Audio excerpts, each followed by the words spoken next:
let us start the characteristics of first order and second order model. Why I am saying model? Because we are not studying actual system, rather we are modeling the system. We are capturing the dynamics of the system and creating a proper model for our study, means our design and analysis purpose. And we can have a question, why out of nth order model you have taken just first order and second order model? The reason is that the second order and first order means higher order model, means nth order model, where n can be from 0 to any number.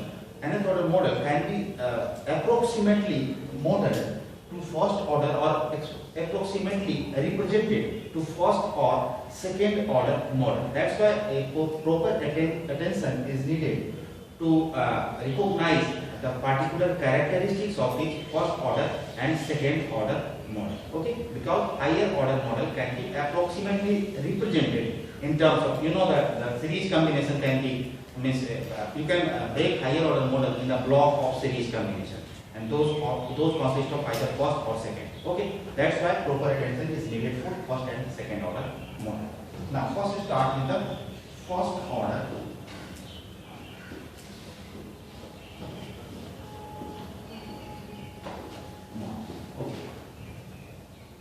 Here we will try to find the minimum parameter of the system which are going to define overall characteristics of the system. Suppose you have to find what is the minimum parameter which is going to define my characteristics. You will not say this watch is going to define, or this hairstyle, or this jacket, or anything else. Means if I will wear some blazer tomorrow, you will not say that it is a different person. I am having some basic characteristics, maybe the strictness or maybe the way of teaching. Okay, you can define, this is the personality of Mr. Vijesh Kumar. Okay, so similarly, there can have the personality of a particular system. So what are the basic minimum 2 or 3 parameters which are going to play prominent role in deciding the characteristics or the personality of the given system? Our aim is to identify those parameters. Correct? Okay, if you will say that this watch or this shoes is the characteristic that you have wrongly identified the parameters. So we are going to correctly identify the parameters. Let us start our analysis with a simple mechanical system. We are going to take a low inertial load. Okay, let us start our analysis with this inertial load. Right? This is inertial load.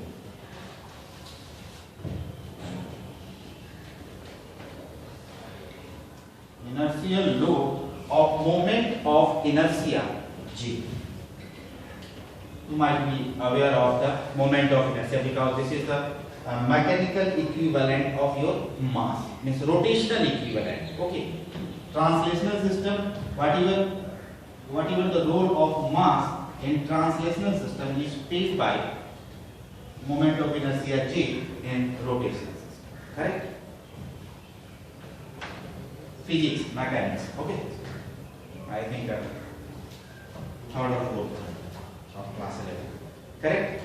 So this particular inertial load is attached, you can say, with your rigid shaft.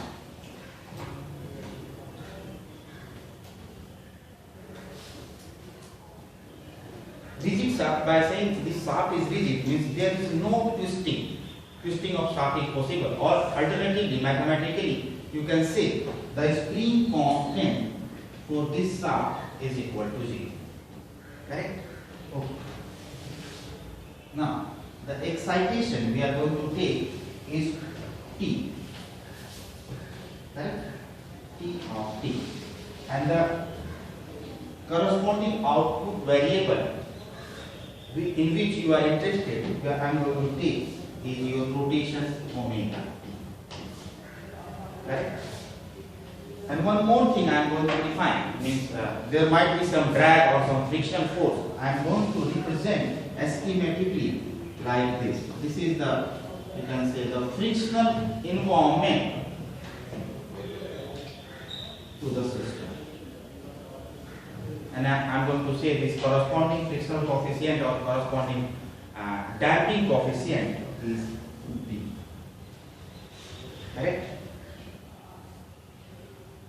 Torque T is the input. System having load moment of inertia J. I am not going to take the moment of inertia of shaft into the account. I have taken this ideal shaft. Okay. So whole the mass is attached to this load only. Shaft is rigid. The meaning of saying rigid is that the spring constant is equal to 0. There is no flexibility in the shaft. That's why no twisting is possible. Then write the equation for this. Come on, right? What will be the equation for this particular system? Driving equation. Like you have written for the mass spring damper type of system. You have written the differential equation here. Spring is missing. You can say K is equal to 0. So write the equation for this. What you can get? You are going to apply excitation T. So you can say T of T. This you know, drag force is going to act opposite to the system. So you can say what? B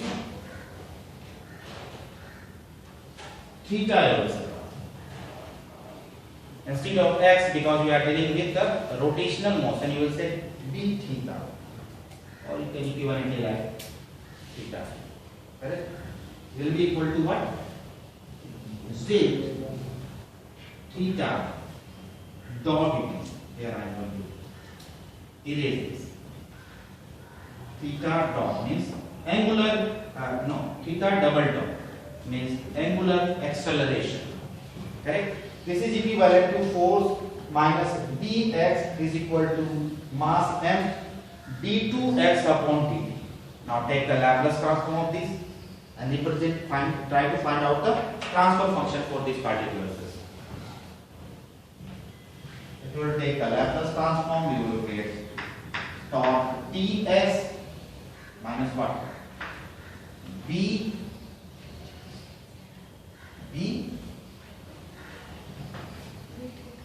S theta. B S theta is equal to what? J S square theta S. But we are interested in the output W. So try to write this equation or this equation in terms of omega and let me know.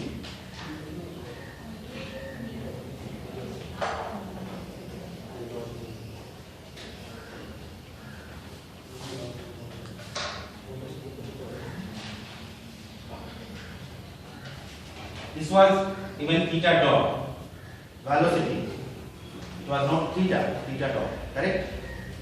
So torque minus b dx upon dt. We used to write. I have taken d theta upon dt is equal to j theta dot t upon dt. But if you try to find you can say the transfer function here by taking theta as a variable, you can take any variable as a variable of interest. But now we are interested in the omega. So you have to replace this theta with omega. Correct? So what you will write? Torque T minus B omega T is equal to J omega dot T. Whether it is equivalently correct or wrong. Okay. So if you will take the Laplace transform of this hand, this will what you get? You will get Ts will be minus B omega S is equal to what? J S omega S. Now you have to find the value of what? Transfer function. Transfer function I am going to say this is your omega S means Laplace transform of output divided by Laplace transform of input. That input is your torque. What you will get? Realize this? If we are interested in the variable theta, the transfer function will be defined like theta S upon input torque S. So what will be the value? 1 upon Sj plus 1 upon Sj Sj plus B. Correct? Where J is your moment of inertia of the load and B is your damping coefficient. So if you will able to know the value of J and the value of B, you can say you can define the overall personality of this rotational system. Okay. Equivalently, I am going to represent. I am going to say this is your G. Correct? Okay. Equivalently, if I will rearrange this equation, means I am going to divide this equation by B on the means numerator, divide the numerator by B and divide the denominator by B. So what you get? You will get 1 upon B divided by S ZB plus 1. Equivalently correct? Okay. Now, so in general, this was a particular rotational type of mechanical system. In general, we can say for any type of the system, whether it may be thermal or mechanical or electrical, we can write for the any general system the transfer function. We can represent the transfer function of a first order system like this. Gs will be like K tau s plus 1. And if for our system, this is K is equal to 1 upon is your damping coefficient and tau is equal to J upon B. But this particular equation is true for any first order system.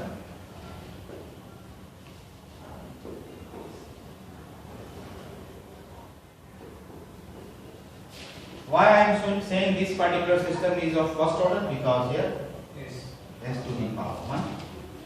Correct? So now we are going to analyze this system rather than this one. This was for just illustration purpose. Okay? Correct. Where this K is known as the gain of the system and tau is known as, you might be knowing from your resistance and capacitance type of system, tau is known as time constant of the system. Okay. Now let us take your unit step tau. Okay. Take the value of Ts is equal to unit step, means Ts, take Ts is equal to 1 upon S. This is your unit step input. And find the value of Cs. And then Ct. Right. Cs will be what? K upon S into tau S plus 1. And Ct will be what? If you will solve this, you will perform the partial fraction and try to solve this, you will get e to the power minus t by tau. Or equivalently, you can say k ut minus e to the power minus t by tau multiplied by k. Here we go. Correct or wrong? Correct. And from our previous analysis, we know that this is the steady state part. Okay? And this is your transient part of the response when it is applied or excited by the unit step type of excitation. Correct? Now please note that why we have named K as a gain of the system. If you take the time t tends to infinity, okay, if time t tends to infinity, this Ct tends to value k for a unit step excitation. That's why the name gain is appropriate to the system. Or Ct is what you can say, this is your omega t for our rotational system. In this case, time t tends to infinity, the rotation of our mechanical system try to achieve the gain of the system for an unit step excitation is try to multiply by this unit step is try to multiply by this k. That's why we named this particular numerator parameter as a gain of the system. Correct? Now coming to the another parameters that is going to define your overall personality of the system, that is your the time constant of the system. Why it is named so? We are discussing this. So let us try to draw this curve for this. Try to draw the response. I am having response like omega t. You can say here it is your k. Okay. And this green curve shows represent your total response. Okay, omega t or equivalently ct is equal to k 1 minus e to the power minus t by tau. And I am going to represent the transient part. This is just shifted by k. Okay, altogether just shifted by 1. And if you will start the transient part is what? K multiplied by e to the power minus t by 2. So the similar nature will achieve. If you will start, I am going to say this is. It is going to start from minus k. Similarly,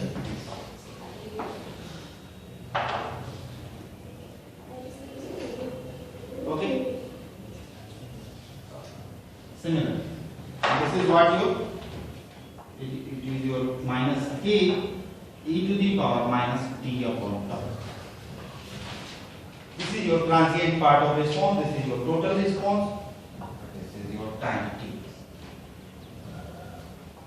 Correct up to here? Okay. Now,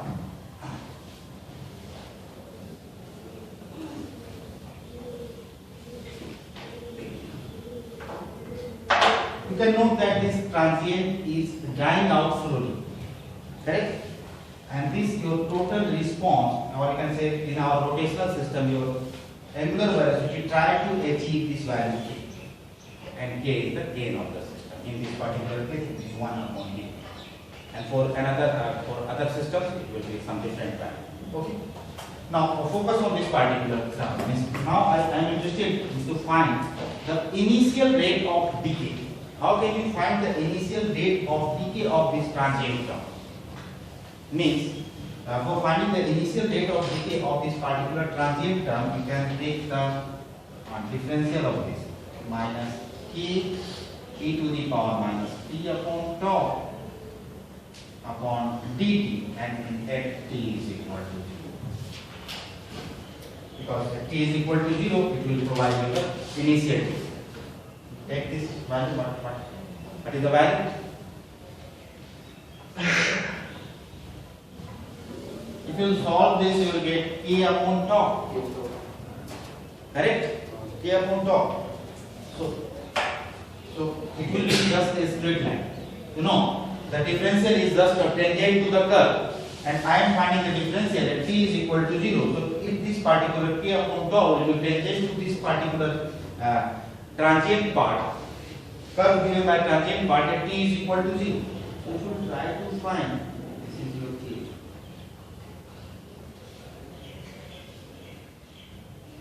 Correct? And this value will be tau. If you will try to draw the corresponding straight line, you will get such type of line.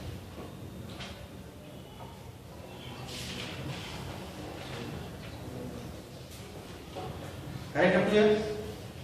Initial rate, and if you will corresponding straight line, you will come slope of that particular straight line is k upon tau. Okay? Okay. What is the meaning of this?